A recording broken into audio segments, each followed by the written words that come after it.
ആരെയാ നിങ്ങൾ ആരാധിക്കേണ്ടത്? അല്ലദീ ഖലഖക്കും, നിങ്ങളെ സൃഷ്ടിച്ചു എന്നുറപ്പുള്ള പടച്ചവനെ.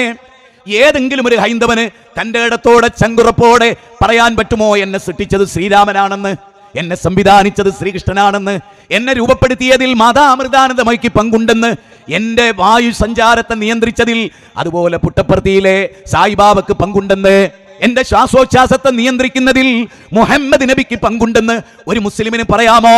അല്ലെങ്കിൽ മൊയ്തീൻ ശൈഖിന് പങ്കുണ്ടെന്ന് ഒരു മുസൽമാന് പറയാമോ? ഒരു ക്രിസ്ത്യാനിക്ക് പറയാമോ? ഈ പ്രപഞ്ചത്തെ സൃഷ്ടിച്ചത് യേശുവാണെന്നൊരു ക്രിസ്ത്യാനി പറഞ്ഞാൽ, യേശു ക്രിസ്തു ജനിക്കുന്നതിന് മുമ്പ് ഭൂമി ഉണ്ടല്ലോ, ആകാശമുണ്ടല്ലോ, സൂര്യനുണ്ടല്ലോ, രാവുണ്ടല്ലോ, പകലുണ്ടല്ലോ, ഇതൊക്കെ നടക്കുന്നുണ്ടല്ലോ. ഈ ലോകത്ത് ഇതെല്ലാം സംവിധാനിച്ച ആ സംവിധായകനെ അറബിയിൽ പറയുന്ന പേരാണ് അല്ലാഹു. ബാലൻ ചോദിക്കുന്നു, അല്ല അസീസ്ക, അല്ല ആലിക്ക, ആരാണ് നിങ്ങളുടെ അല്ലാഹ്?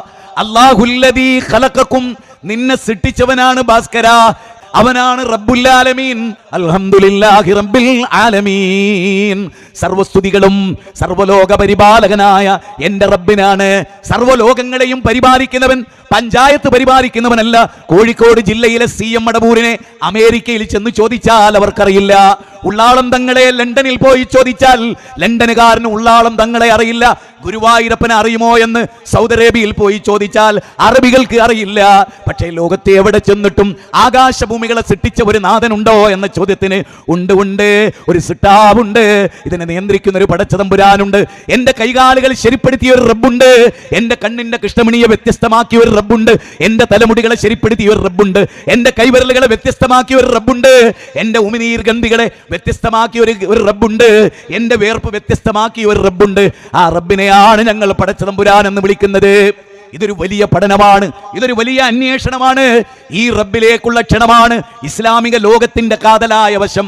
ഏതൊരു പ്രവാചകൻ ഭൂമുഖത്ത് വന്നുവോ, ഏതൊരു പ്രവാചകൻ ജനങ്ങളെ അഭിമുഖീകരിച്ചുവോ, അവരൊന്നാമതായി പറഞ്ഞ കാര്യം മൊയ്തീൻ ശൈഖിന്റെ കറാമത്തിനെ കുറിച്ചല്ല, മമ്പറന്തങ്ങളുടെ മേന്മയെ കുറിച്ചല്ല, ഏതെങ്കിലും ഒരു പ്രവാചകന്റെ മുഅ്ജിസത്തിന്റെ കഥകൾ പറയാനല്ല, ഏതെങ്കിലും ഒരു ബീവിയുടെ കറാമത്ത് വിശദീകരിച്ച് പാവപ്പെട്ട ജനങ്ങളെ ചൂഷണം ചെയ്ത് അമ്പരചുംബികളായ കൊട്ടാരങ്ങൾ ഉണ്ടാക്കി ശീതീകരിച്ച റൂമിൽ കിടന്നും കോടികൾ വിലപിടിപ്പുള്ള കാറിൽ സഞ്ചരിച്ചും അങ്ങനെ ജനങ്ങളുടെ പിന്തുണ കിട്ടി ജീവിക്കാനല്ല അവർ കല്ലേറുകൊണ്ടത്, അവർ കൂക്കുവിളിയേറ്റത്, അവർ ബഹിഷ്കരണമേറ്റത് ഒരൊറ്റ കാര്യം കൊണ്ടായിരുന്നു. എന്റെ പ്രിയപ്പെട്ട മുസ്ലിം ഉമ്മത്തെ, അല്ലാഹ് പറയുകയാണ്, ഉദനലില്ലദീന യുഖാതലൂന ബിഅന്നഹും ളുലിമു വ ഇന്നല്ലാഹ അലാ നസ്രിഹിം ലഖദീർ വല്ലദീന ഉഖ്രിജൂ മിൻ ദിയാരിഹിം ബിഗൈരി ഹഖിൻ ഇല്ലാ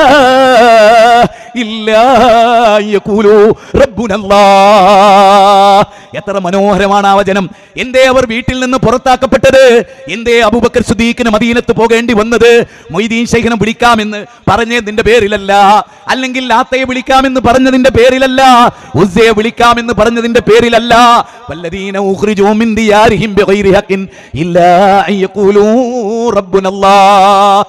അല്ലാഹയാണ് റബ്ബ്. എന്തിനാ അവർ വീട്ടിൽ നിന്ന് പുറത്തു പോയത്? അല്ലാഹനെ റബ്ബായി തൃപ്തിപ്പെട്ടതിന്റെ പേരിലാണ്. സഹോദരാ, ഈ റബ്ബിനെ കുറിച്ചാണ് പറഞ്ഞത്. നാട് വിട്ടു പോകേണ്ടി വന്നതും ഈ റബ്ബിനെ കുറിച്ച് പറഞ്ഞതിന്റെ പേരിലാണ്. ലോകത്ത് ഏതേത് കാര്യങ്ങളും അവൻ അനുഭവിച്ച പീഡനങ്ങൾ, ബഹിഷ്കരണങ്ങൾ, നാട് കടത്തലുകൾ, അതേ അവ കൈകാലുകൾ ഛേദിക്കപ്പെടലുകൾ എല്ലാം നടന്നത് ഏതെങ്കിലും ഒരു മഹാനെ വിളിച്ചതിന്റെ പേരിലല്ല. ഒരു മഹാനെയും വിളിക്കില്ല എന്ന് പറഞ്ഞതിന്റെ പേരിലാണ്. ഒരു ശൈഖിനെയും വിളിക്കില്ല, ഒരു ഔലിയെയും വിളിക്കില്ല, ഒരു നബിയെയും വിളിക്കില്ല, ഒരു ജിന്നിനെയും വിളിക്കില്ല, ഒരു മലക്കിനെയും വിളിക്കില്ല. ഞങ്ങൾ ഒരേ ഒരു ശക്തിയെ വിളിക്കുള്ളൂ.